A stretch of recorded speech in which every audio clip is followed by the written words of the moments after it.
வைகை நீர்பிடிப்பு பகுதியில் கனமழையின் காரணமாக வைகை ஆற்றில் வெள்ளப்பெருக்கு.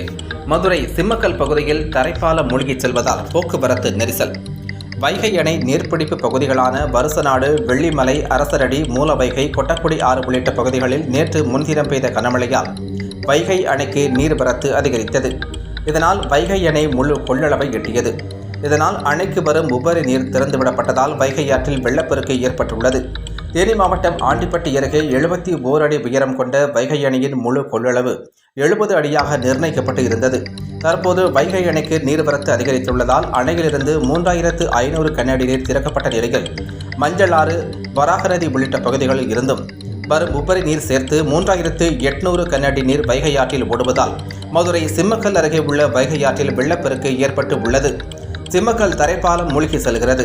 அதோடு ஸ்மார்ட் சிட்டி திட்டத்தால் வைகை ஆற்றின் இரு கரைகளிலும் சர்வீஸ் சாலைகள் அமைக்கப்பட்ட நிலையில் அவற்றில் வெள்ளப்பெருக்கு ஏற்பட்ட நிலையில் வாகன போட்டிகள் சிரமத்துடன் வாகனங்களை கடந்து செல்கின்றனர்.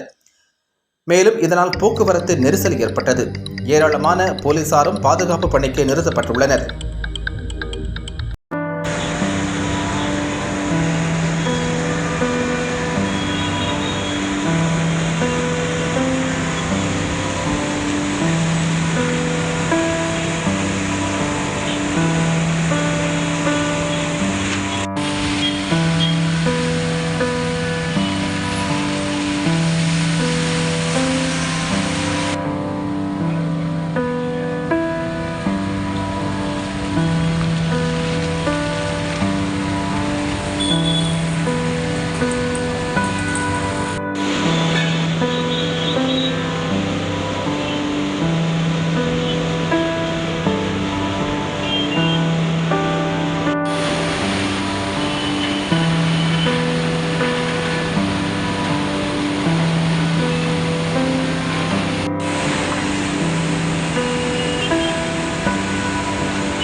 வைகை ஆற்றுல தண்ணி வர ரொம்ப அழகா இருக்குது. ரெண்டாவது ஆற்றுல அழகு இறங்குறது இது பார்க்கறதுக்கு ரொம்ப நல்லா இருக்கும். நாங்களாம் சின்ன குழந்தை பார்த்து தண்ணி இறங்குவாங்க. முந்தி பார்த்தீங்கன்னா தண்ணி வரும், இதுக்கப்புறம் தோல்ல தூக்கிட்டு போவார். அதுக்கப்புறம் ரொம்ப நாள் ஆயிடுச்சு தண்ணி பார்த்து. இப்போ ரொம்ப நல்லா இருக்குது. இது மாதிரி ரெகுலராக கிடச்சா ரொம்ப நல்லா இருக்கும். இது போக பார்த்தீங்கன்னா கொஞ்சம் சுத்தம் பண்ணி தூர்வாரி நல்லா ரெகுலராக வந்ததுன்னா விவசாயத்துக்கு ரொம்ப யூஸ் ஆகும். இது மாதிரி பண்ணுறது சந்தோஷமா இருக்குது. தண்ணி பார்க்க ரொம்ப சந்தோஷமா இருக்குது. பின்னாடி பார்த்தீங்கன்னா நிறைய ஆகாய தாமல் நிறைய இருக்குது. இது தூர் வர்றதே கிடையாது. இது நிறைய பேப்பர்லேயே வந்துருச்சு. இதையும் சரி பண்ணியாச்சுன்னா ரொம்ப சூப்பராக இருக்கும். குறை இல்லாமல் இருக்கும் தண்ணியும். ஏன்னா வேஸ்ட்டாக போகிறதுக்கு மக்கள் யூஸ் பண்ணிக்கலாம், குடிநீருக்கு யூஸ் பண்ணிக்கலாம், விவசாயத்துக்கும் யூஸ் பண்ணிக்கலாம். இந்த மாதிரி தண்ணி ஓடுறத இப்போ பார்த்தீங்கன்னா எனக்கு வீடு அண்ணா நகர் தான் மதுரையில். அங்கேயும் பார்ப்போம், இங்கே பார்ப்போம் இருக்காது. ஏன்னா இங்கே ரொம்ப அழகாக இருக்குது பார்க்குறதுக்கு. அது அந்த ஆற்றுல போகிறத விட இந்த இடத்துல பார்க்க ரொம்ப அழகாக இருக்கும். ஃபேமிலியாக பார்த்துருக்கோம். நாங்கள் எப்படி வீட்டில் பார்த்தோம் தண்ணி வர்றது பார்க்குறப்போ அது ரொம்ப மகிழ்ச்சியாகவும் இருக்கும் எல்லாருக்கும். மேகநாதன். வைகையில் தண்ணி நிறையா வருது. தொடர் மழை பெஞ்ச காரணத்தினால் தண்ணி நிறையா வருது. மக்கள் யூனிஃபார்மாக இருக்கணும், ஆற்றுக்குள்ளே இறங்கக்கூடாது.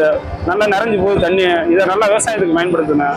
கொஞ்சம் ஆற்று இன்னும் கொஞ்சம் நல்லா சுத்தப்படுத்தினா இன்னும் நல்லா இருக்கும். மக்கள் கையில் தான் இருக்குது எல்லாம். இந்த குப்பையை ஆற்றுக்குள்ளே கொட்டுறது வைக்கிறதுனா இருக்கக்கூடாது. அவங்க கையில் எல்லாம் இருக்குது. நம்ம மாதிரி நம்ம தான் பாதுகாக்கணும். நம்ம வைகை நதியை நம்ம தான் பாதுகாக்கணும். என் பேர் இப்ராஹிம்.